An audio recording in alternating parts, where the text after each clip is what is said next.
నా తండ్రి నీకు బలాన్ని ఇస్తాడు. ప్రయత్నం చెయ్యి, ప్రయత్నం చెయ్యి. వెతుకురా తల్లి, దేవుని రాజ్యాన్ని వెతుకురా.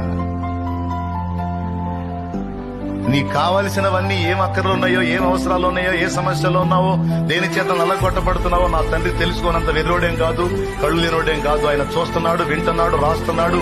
నీకు ఎప్పుడెప్పుడు ఏదేది దక్కాలో, ఎలా అందుకోవాలో, ఏది నీకు ఎప్పుడు ఎలా ప్రాప్తించాలో మొత్తం రెడీ చేసి పెట్టాడు. ఆ ఘట్టాలు వచ్చినప్పుడు, ఆ సందర్భాలు వచ్చినప్పుడు, ఆ సన్నివేశాలు వచ్చినప్పుడు నువ్వు ఆశించినవి, అడిగినవి, అడగనవి కూడా నీకు అందేటట్టు నా దేవుడు డిజైన్ చేసి పెట్టాడు. డిజైన్ చేసి పెట్టాడు నా దేవుడు.